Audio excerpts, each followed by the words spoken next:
Catabolic process होता है, तो एवरीथिंग मीन्स इन लिपिड और carbohydrate produce energy. Ultimately gain जो होता है दैट इज एनर्जी और in the form of ATP. Okay, and in anabolic process there is different molecules which are important, that is triglycerides, phospholipids, ketone bodies, lipoproteins, and etc. They all are the process to create that biological importance. Okay, so we have to create the cholesterol, we have to create the triglycerides, phospholipids. They are the precursor of ultimately lipids. So these all are the system, or these all are the reactions, or this all are the process for the metabolism of lipids. तो इसी पे हमारी पूरी सुई घूमेगी और हम इसी पे ही पढ़ेंगे. तो first of all we start with पूरा फैट मेटाबॉलिज्म होता कैसे है, how it will happen. Okay, बाद में जो लोग ज्वाइन करते हैं ना, बड़ा मुश्किल है. टाइम पे क्यों नहीं ज्वाइन करते हो तुम लोग? क्योंकि स्किन के नीचे एडिपोज टिश्यू होता है. ठीक है, एंड एडिपोज टिश्यू में फैट का डिपोजिशन होता है. And as we know the smallest form और द सिंपलर फॉर्म और the storage form of fat क्या है?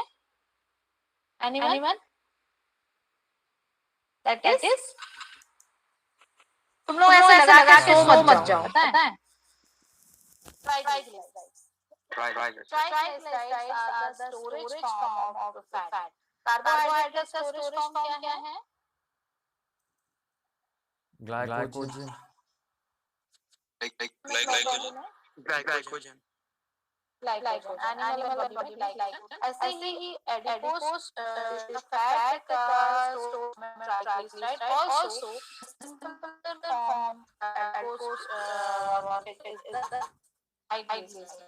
So triglycerides 3H2 ये रिएक्शन आप स्टडी कर चुके हैं. ठीक है, दैट रिएक्शन इसमें कौन सा एंजाइम होता है? That is lipase. और इससे it will form the similar.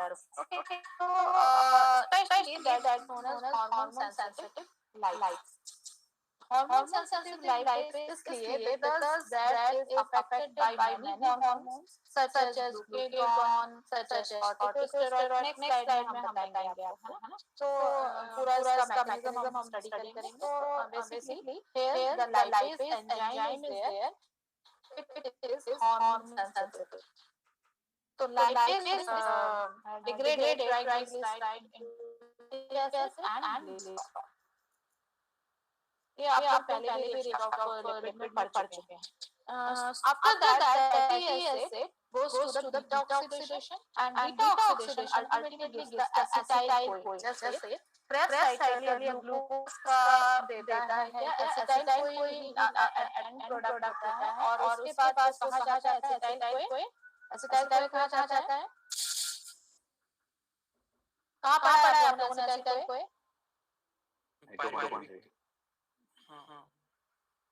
मैं ग्लूकोज का Krebs cycle. तो एंड प्रोडक्ट acetyl-CoA ही है. ग्लूकोज का भी यहाँ भी बना है, ग्लिसरॉल से ग्लूकोज बन रहा है. ग्लिसरॉल से ग्लूकोज किससे बनेगा? कौन सा स्टेप है ये? कहाँ से बनेगा? ये जो कर्सर मैं मूव कर रही हूँ, ये कैसे बनेगा? ग्लिसरॉल से ग्लूकोज आप पढ़ चुके हो ना? कार्बोहाइड्रेट मेटाबॉलिज्म पढ़ रहे हो ना?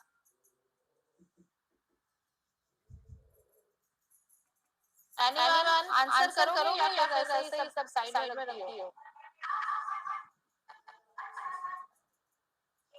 काम लेके पूछना पड़ेगा. हाँ, कैन से कभी-कभी क्वेश्चन आता है ट्रिकी वन, टफ नहीं है but tricky one. Which one is the intermediate product और intermediate substance of fat metabolism and carbohydrate metabolism. तो मेटाबॉलिज्म से ज्यादा बेटर होगा कैटाबॉलिज्म. ठीक है. तो आपको तब टिक करना है दैट इज acetyl-CoA.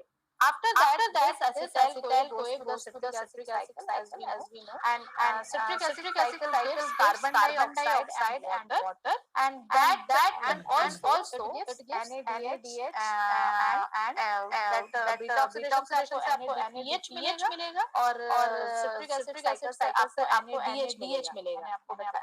ग्लूकोनियोजेनेसिस में आप पढ़ेंगे that NADH is the precursor for fat synthesis और NADH is for glucose synthesis. ठीक है, याद रहेगा। तो NADH जो है वो फैटी एसिड सिंथेसिस का प्रिकर्सर होता है। तो that will provide means that is known as reducing equivalence। मैं आपको बायोलॉजिकल ऑक्सीडेशन पढ़ाऊंगी जब तो आपको बताऊंगी और what is mean by equivalent आपको पता है they are reducing equivalence which is responsible for the formation of energy। How it goes to the ETC, okay, electron transport chain, and after that they form the energy in the form of ATP. So they all are known as the reducing equivalents, and all this process occurs inside for this all reaction is mitochondria. Whether it may be in matrix, maybe in inner mitochondrial membrane, बहुत सारे process अलग process site very important। So one by one, this is मोटी अपन ऐसा fat metabolism describe that one. Okay, तो हम क्या बोलेंगे that fat which is both in the adipose tissue in the form of triglyceride beneath the skin, it with the help of water or after the hydrolysis and in the presence of hormone sensitive lipase is down into three molecules of fatty acid and the glycerol converted into the glucose and it follows the pathway of glycolysis and it ultimately acetyl-CoA, whereas fatty acid follow the pathway of beta oxidation from here we can get that acetyl-CoA means both that pathway gives same substance or same precursor that is acetyl-CoA. After this acetyl-CoA goes to the citric acid cycle and ultimately citric acid cycle gives carbon dioxide and reducing equivalents and these reducing equivalents and carbon dioxide plus water goes to the electron transport chain. Ultimately with the oxidative phosphorylation forms the energy in the form of ATP. Is it clear? This is the whole metabolism of carbohydrate and fat. So carbohydrate के बारे में madam आपको बता ही रही है, लेकिन मैंने थोड़ा that they all are the precursor of fatty acid or we can say that the simplest form of fat and this is also the storage fat. मैं तीन चार बार एक पॉइंट अगर रिपीट कर रही हूँ it means very important है ना। तो इसको आप लोग यहाँ तो ब्लैकबोर्ड में टिक करवा देते थे, आप लोग जब लिखते थे तो रेड कर देते थे, बट यहाँ मैं बोल रही हूँ चार बार पांच बार it means this is important. Okay, so triglyceride 9 kilo calorie per gram oxidation, whereas carbohydrate is 4 kilocalorie per gram, as we know बचपन से पढ़ रहे हैं, nothing is new here. Now triglycerides they are as I told you very abundant in tissue because it's located in the adipose just beneath the skin. So as we know 90% of our body is surrounded with skin and in skin beneath of that skin there is abundant amount of triglycerides which is precursor for the fat. Okay. Now how it is mobilized means triglyceride is stored and mobilized. whole पूरा ये किस तरीके से काम करता है। हाँ, वो भी मैंने बोला कि lipase hormone sensitive hormone that is located that is 7 transmembrane receptor। याद रहेगा क्या कहा मैंने 7 transmembrane receptor 7 TM in short। This is 7 TM or 7 transmembrane her book में नहीं लिखा है, यहाँ भी मैंने मेंशन नहीं किया है, आप लोग लिख लीजिएगा that is 7 TM receptor। Question आता है कभी-कभी कि जो receptors होते हैं which is sensitive for the lipase it is located in biological membrane में भी मैंने बताया था, इसलिए मैंने यहाँ मेंशन नहीं किया। So that is 7 TM receptor ठीक है। तो 7 TM receptors binding जो होते हैं that is sensitive for the glucagon, adrenaline and ACTH. They are hormone sensitive lipase. बताया था आपको। तो that not insulin, glucagon, adrenaline and ACTH that is activate that receptor which is located in 7 transmembrane. After that activate protein kinase A. मैंने यहाँ पे 1 3 ऐसे numbering की है। This is the step by मैंने describe किया है। तो that protein kinase A है ना, that having the activating activity means that activate cyclic AMP and ultimately it forms that dephosphorylation and it inhibits the excess of lipase to the triglyceride and monoglyceride. Okay. So that hormone sensitive activation here. Hormone sensitive lipase activation it works on the HSL. यहाँ सबका full form भी लिखा हुआ है। आपको छोटा मोटा भी नहीं होगा। DG means triglyceride, monoglyceride, फिर HSL means hormone sensitive lipase. Lipase भी लिख सकते थे, but it is depend on the glucagon, adrenaline and ACTH. That's why it is known as hormone sensitive lipase. So hormone sensitive lipase it acts on the DG plus DG and fatty acids, and it ultimately forms the monoglycerides and fatty acids.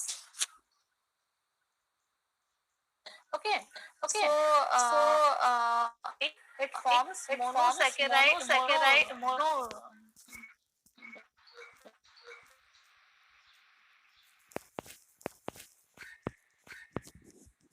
Slides move हो गई थी क्या ना?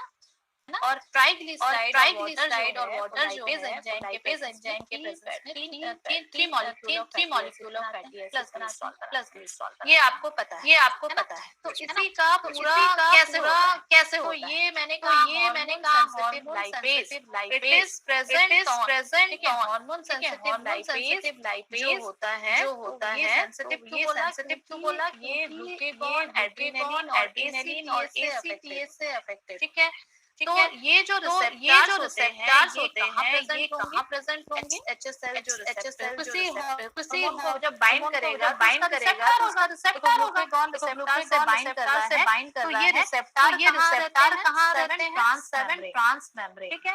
इसलिए इसको कहते हैं जो 7 ट्रांसमेम्ब्रेन रिसेप्टर से जो है या एड्रेनालिन या ACTH जो है दैट विल बाइंड। ओके।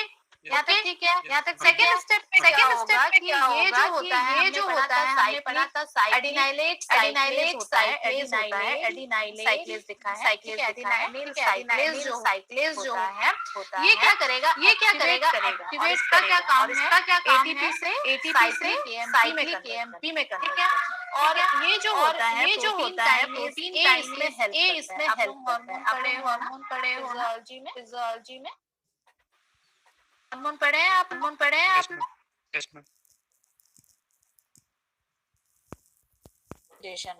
है ना? ठीक है। पीके यहाँ पर क्या है? प्रोटीन काइनेज ए और प्रोटीन काइनेज ए इटसेल्फ क्या करता है? एक्सक्रीट करता है दैट साइक्लिक करेगा और इंसुलिन जो है वो एक्ट करेगा। ये इसका मोड ऑफ एक्शन है, कैसे काम कर रहा है ये आपको इससे जानना जरूरी है कि ये वर्क कैसे कर रहा है। Acts on the after that hormone lipase hormone sensitive lipase जो है इसी पीके के इसमें सब में फॉस्फोराइलेशन एक्टिविटी तो दैट हार्मोन सेंसिटिव लाइपेज जो है ये फॉस्फोराइलेशन हो रहा है। यहाँ पे आप देख रहे हैं पी हो रहा है। ठीक है। क्या करेगा? तो इसी को मैंने वर्डिंग्स पे लिखा है कहीं ये CGI dissociates from perilipase then associated protein kinase A जो होगा that executes जो है। ठीक है। that is adipocyte triglyceride cyclic AMP। अब जो ये पेरिलाइपिन है जैसे ये टूटता जाएगा it will attach with the ATGL। ठीक है। क्या होगा? associated with the ATGL। ये अपना छोड़ता जाएगा। आपको मैं बता रही हूँ जस्ट जानने के लिए, आपको इसको याद करने की जरूरत नहीं है। ये मैं जस्ट बता रही हूँ कि साइक्लिक AMP कैसे वर्क करता है। After that triglycerol fatty acid और ऐसे ही डीजी जो है मींस डाई एसाइल ग्लिसरॉल जो है it will break down into से क्या हो रहा है, अब ये हो जाएगा MgL means monoacyl glycerol lipase और ये फैटी एसिड पर एक्ट करेंगे है ना, और फैटी एसिड पर एक्ट करके ये ब्लड स्ट्रीम पे देखो ये ब्लड में आ गया, ब्लड को ये क्रॉस करेगा। अब ब्लड के थ्रू ये जो फैटी एसिड ट्रांसपोर्टर के थ्रू अब ये माइटोकॉन्ड्रियल मैट्रिक्स के अंदर जाएगा, जिसके आगे फर्दर क्या होगा, ब्रेक डाउन। ठीक है, फर्दर ब्रेक डाउन हम आगे बताएंगे आपको कैसे ऑक्सीडेशन। आफ्टर दैट जो So this is the process of activation of lipase enzyme and its mobilization. तो TG से ultimately we found that fatty acid and fatty acid bound to the albumin, जिसको मैंने ट्रांसपोर्टर अभी हम बोल रहे थे, ब्लड में जो आ रहा था प्रोटीन के साथ ये बाइंड कर जाएगा free fatty acid and it will goes to the muscle, heart muscle, renal cortex etcetera etcetera wherever it will need. और इसके बाद यहाँ पर ये कैसे यूटिलाइज करेंगे, आफ्टर ट्रांसपोर्टेशन बीटा ऑक्सीडेशन के थ्रू फैट जो है वो एसिटाइल कोए में कन्वर्ट हो जाएगा और एसिटाइल कोए से फिर ये क्रेब्स साइकिल पे जाएगा, क्रेब्स साइकिल से फिर ये ETC पे जाएगा, है ना, और अल्टीमेटली ये ATP फॉर्म। ये क्या करेगा, तो this is the whole sole process of fat catabolism. इसमें जब तो प्रोटीन काइनेज ये बात हो गई मोटा मोटी। अब हम सबसे पहले ऑक्सीडेशन ऑफ फैटी एसिड, ठीक है, मूव कर रहा है slide. Types of fatty acid oxidation form the ATGL। इसमें क्या होगा, एसोसिएट हो जाएगा, ये अपना छोड़ता जाएगा और ATGL means adipocytes major oxidation that is mitochondrial beta oxidation, minor में अल्फा है, ओमेगा है और peroxidation oxidation. DG fatty acid और ऐसे ही डीजी जो है मींस डाई एसाइल ग्लिसरॉल जो है it will break down into MG. अब ये हो जाएगा MgL means monoacyl glycerol lipase और ये फैटी एसिड पर एक्ट करेंगे और फैटी एसिड पर एक्ट करके ये ब्लड स्ट्रीम पे देखो ये ब्लड में आ गया, ब्लड को ये क्रॉस करेगा। अब ब्लड के थ्रू ये जो फैटी एसिड ट्रांसपोर्टर के थ्रू अब ये माइटोकॉन्ड्रियल मैट्रिक्स के अंदर जाएगा, जिसके आगे फर्दर क्या होगा, ब्रेक डाउन होगा। ठीक है, फर्दर ब्रेक डाउन हम आगे बताएंगे आपको कैसे oxidation. So this is the process of activation of lipase enzyme and its mobilization. तो TG से ultimately we found that fatty acid and fatty acid bound to the albumin, जिसको मैंने transporter अभी हम बोल रहे थे, ब्लड में जो आ रहा था प्रोटीन के साथ ये बाइंड कर जाएगा free fatty acid and it will goes to the muscle, heart muscle, renal cortex etc wherever it will need। और इसके बाद यहाँ पर ये कैसे यूटिलाइज करेंगे, आफ्टर ट्रांसपोर्टेशन बीटा ऑक्सीडेशन के थ्रू फैट जो है वो एसिटाइल कोए में कन्वर्ट हो जाएगा और एसिटाइल कोए से फिर ये क्रेब्स साइकिल पे जाएगा, क्रेब्स साइकिल से फिर ये ETC पे जाएगा, है ना, और अल्टीमेटली ये उसका ना एक्टिवेशन बताते हैं। This is the whole sole process of fat आपको फुल मार्क्स नहीं मिलेंगे। तो आपको बीटा ऑक्सीडेशन अगर आता है ये बात हो गई मोटा मोटी। अब हम सबसे पहले ऑक्सीडेशन ऑफ फैटी एसिड और उसके बाद सीधा मूव कर रहा है स्लाइड।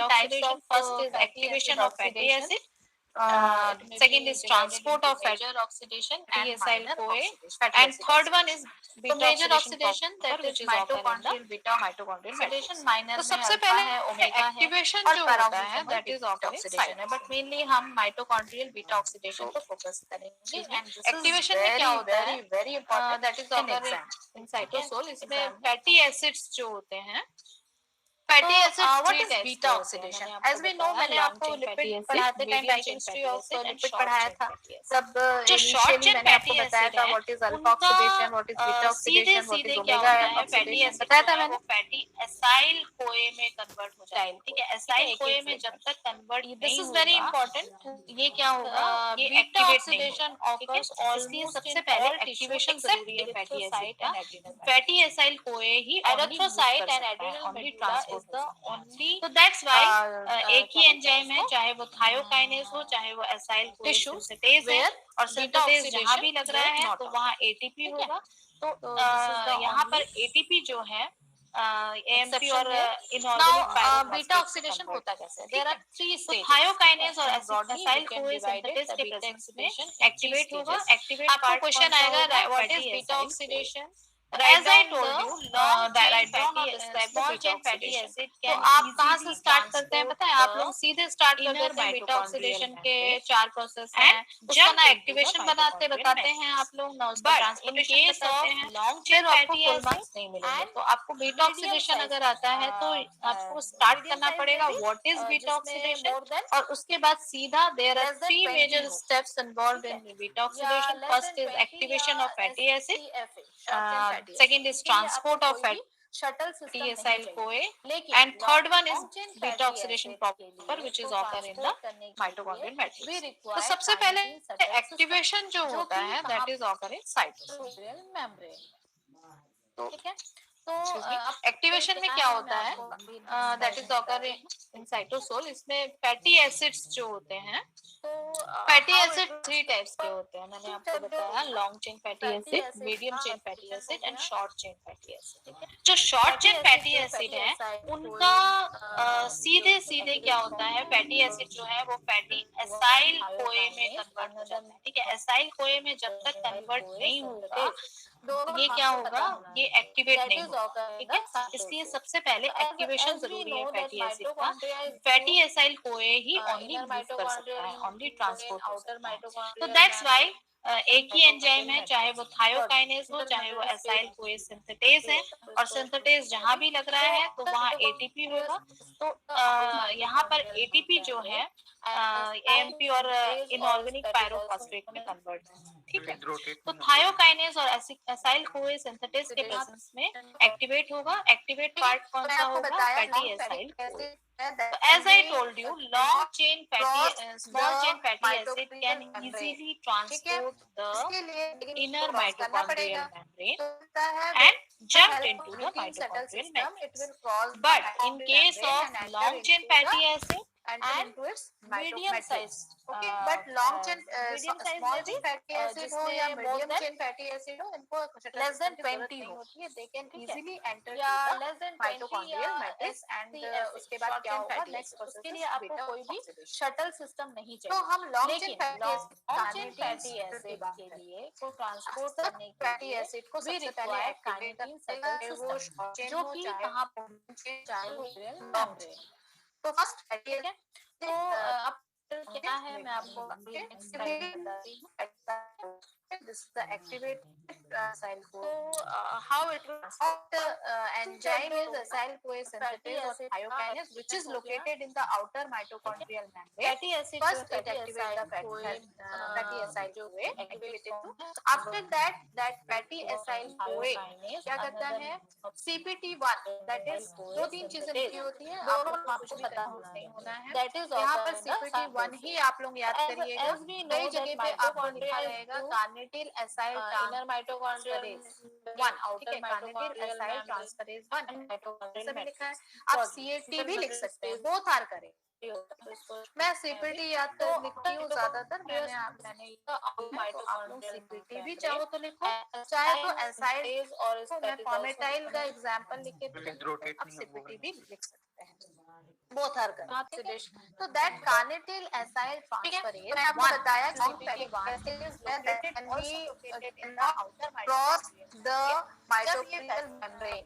ठीक है, इसके लिए एंजाइम को क्रॉस करना पड़ेगा, तो होता है it helps release the shuttle system, it will cross the mitochondrial membrane and enter into its matrix। Okay, but long chain small chain fatty acid हो या medium chain fatty acid हो, उनको shuttle system की जरूरत नहीं होती है, they can easily enter into the mitochondrial matrix and उसके बाद क्या होगा, next process is beta inhibitor के फॉर्म में बहुत ही ज्यादा। तो हम long chain fatty acid carnitine की बात करें, fatty acid को सबसे पहले एक्टिवेट होगा। कार्निटिन इज प्रेजेंट, कार्निटिन क्या है ये आगे बताऊंगी क्या केमिकल फॉर्मूला होता है। कार्निटिन जो होता है it is present in between two membranes, that carnitine in the presence of that enzyme is acyl CoA synthetase, it converted into which is located acyl carnitine। यहाँ से acyl CoA में से CoA चला गया, acyl बचा, तो acyl plus carnitine मिलके in the presence of enzyme CPT1 ये क्या करेगा, acyl carnitine ठीक है।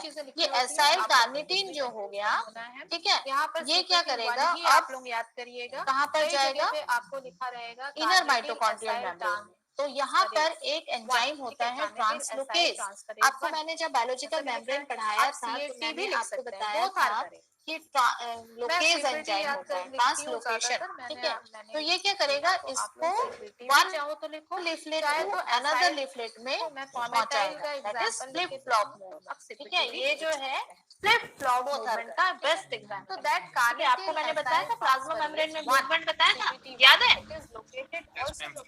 फ्लिपेज, हाँ, फ्लॉपेज एंड फ्लिपेज एंजाइम बताया था, स्क्रम्बलेज, फ्लिपेज, फ्लॉपेज, याद है? है ना? तो that is the best example of enzyme A to cytosol. Cytosol था, मैंने बताया था, साइटोप्लाज्म में या साइटोसोल में वो एंजाइम क्या करेगा, रिलीज हो जाएगा। After that and this step is inhibited by CPT1 जो है, it is inhibited by nitrile. ठीक है, याद रहेगा, ये बहुत अच्छे एग्जांपल है। इसको कौन सा वाला एंजाइम बोलेंगे, ये कौन सा वाला प्रोटीन है, CPT1 एंजाइम, ठीक है। अब क्या होगा, कार्निटीन इज प्रेजेंट। कार्निटीन क्या है, ये आगे में एसाइल कार्निटीन जो होता है, कार्निटीन जो होता है, it is present that CPT2 again, that is carnitine, that carnitine in the presence of that enzyme, कौन सा enzyme, CPT1, it converted into acyl carnitine. यहाँ से एसाइल कोए में से कोए चला गया, एसाइल बचा, तो एसाइल प्लस कार्निटीन मिलके इन the presence of enzyme CPT1 ये क्या करेगा, एसाइल कार्निटीन, ठीक है। ये एसाइल कार्निटीन जो हो गया, ठीक है, ये क्या करेगा, अब कहाँ पर जाएगा, इनर माइटोकॉन्ड्रियल मेम्ब्रेन। तो यहाँ पर एक एंजाइम होता है ट्रांसलोकेज। आपको मैंने जब बायोलॉजिकल मेम्ब्रेन पढ़ाया था तो मैंने आपको बताया था कि लोकेज एंजाइम होता है, ट्रांसलोकेशन, ठीक है। तो ये क्या करेगा, इसको one leaflet to another leaflet में पहुंचाएगा, that is flip flop movement, ठीक है। ये जो है फ्लिप फ्लॉप मूवमेंट का बेस्ट एग्जांपल है, ठीक है। आपको मैंने बताया था प्लाज्मा मेम्ब्रेन में मूवमेंट बताया था, याद है? join together and form फ्लिपेज, हाँ, फ्लॉपेज एंड फ्लिपेज एंजाइम बताया था, स्क्रम्बलेज, फ्लिपेज, फ्लॉपेज, याद है? माइटोकॉन्ड्रियल है ना? तो that is the best example हो रहा है, वो कहाँ हो रहा है, ठीक है। तो एसाइल कार्निटीन और जो ट्रांसलोकेशन जो हो रहा है वो कहाँ हो रहा है, क्या करेगा, मेम्ब्रेन ट्रांसलोकेशन हो जाएगा एसाइल कार्निटीन का, और इसके साथ होगा CPT2। तो ये जो प्रोसेस है, ये बहुत अच्छे एग्जांपल है। इसको कौन सा वाला एंजाइम बोलेंगे, ये कौन सा वाला प्रोटीन है, प्रोसेस होगा, रेट लिमिटिंग स्टेप क्या लिखा है, ये कौन सा वाला वो आप पढ़ने के लिए मैंने लिखा है, अदरवाइज मैंने, और इसमें एसाइल कार्निटीन जो होता है, ये in the presence of that CPT2 again, ये वही है एसाइल एंजाइम ट्रांसफरेज 2 या that is also known as CPT1 palmitoyl transferase translocase, इसलिए पामेटॉइड, ये अच्छा है। This is also example of antiport. और as I told you that coenzymes are present in cytosol, also it is present in the matrix of mitochondria। हाँ, ठीक है। Coenzyme ये जो होता है वो बहुत जगह पे, हम क्या कहेंगे, तो साइटोसोल में भी मिलेगा, मैट्रिक्स में भी मिलेगा। नहीं, यहाँ सेम पोर्टर एंटीपोर्टर ये है, नहीं बोल सकते, that will utilize by the, बोल सकते कि नहीं बोल सकते, दैट एसाइल कोए एंड कार्निटीन जो होता है दैट इज एंटर, क्योंकि कार्निटीन इधर नहीं आ सकता, तो कार्निटीन हमेशा इंटर मेम्ब्रेन स्पेस के बीच में ही रहेगा। तो दैट, अब इतने देर से अपन कार्निटीन स्पेस और कार्निटीन, उसके बाद जो एसिटाइल कोए बनाई है, क्योंकि कोए के साथ एसाइल जो है ये छोड़ कार्निटीन क्या है, यही रह गया एसाइल, और ये carnitine both functional non join together and form, इसका मेनली ना ये पढ़ लेना, beta hydroxy gamma trimethyl ammonium oxidation कहाँ हो रहा है हमारा, this is mitochondrial chemical name of carnitine, थोड़ा बड़ा है। और जो एक्टिवेशन याद करना है वो कहाँ हो रहा है, इसमें लाइसिन, और जो ट्रांसपोर्टेशन जो हो रहा है वो कहाँ हो रहा है, the structure membrane, and this is the chemical name, inter outer membrane and inner membrane. लेकिन याद करना पड़ेगा, पूछा गया, ये जो प्रोसेस है that is the process for the transportation of fatty acid into the mitochondrial matrix. अब third and last fast process होगा। ये रेट लिमिटिंग अब स्टेप क्या होता है? इसी को करने हो गया कार्नेटिन के पढ़ने के लिए मैंने लिखा है, otherwise specially long chain acyl को शेयर करूं इसमें नहीं कर पाते हैं, लेकिन माइटोकॉन्ड्रियल मेम्ब्रेन तक साइटोसोल से ये वही है कि मेनली इसके लिए एक स्पेशल ट्रांसपोर्ट चाहिए होता है, CPT1 CPT2 ट्रांसलोकेशन, ठीक है, एंटीपोर्टर। ये अच्छा है, this is also example of antiporter, है ना। तो this is the carnitine shuttle also example of antiporter, ठीक है। हार्पर की बुक है, तो उससे भी आप स्कैन कर सकते हो, तो मैंने स्कैन करके डाल दिया।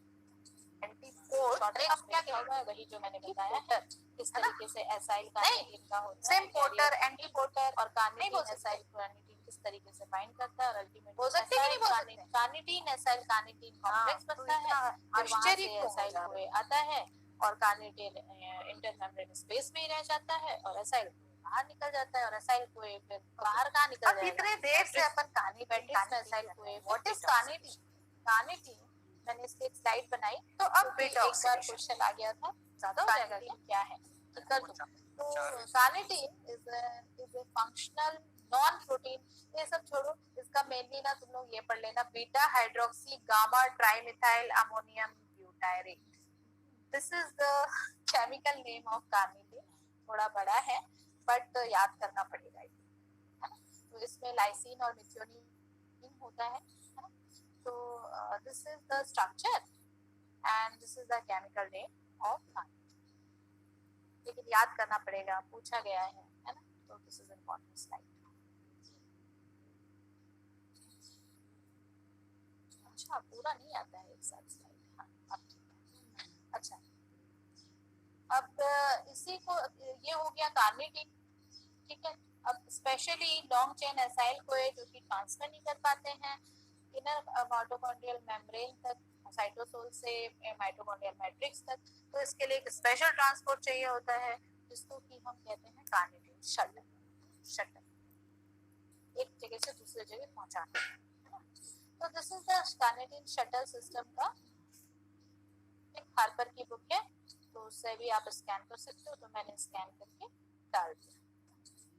इसमें शॉर्ट फॉर्म पे लिखा हुआ है, वही जो मैंने बताया है, किस तरीके से एसाइल कार्निटीन का होता है कैरियर प्रोटीन, और कार्निटीन एसाइल कार्निटीन किस तरीके से बाइंड करता है, और ultimately acyl carnitine acyl carnitine complex बनता है, फिर वहां से एसाइल को आता है और कार्निटीन इंटरमेम्ब्रेन स्पेस में ही रह जाता है, और एसाइल बाहर निकल जाता है, और एसाइल को फिर बाहर कहाँ निकल जाएगा, मैट्रिक्स में, मैट्रिक्स में एसाइल को फिर बीटा ऑक्सीडेशन करता है। तो अब बीटा ऑक्सीडेशन ज्यादा हो जाएगा क्या, कर दो 4 बजे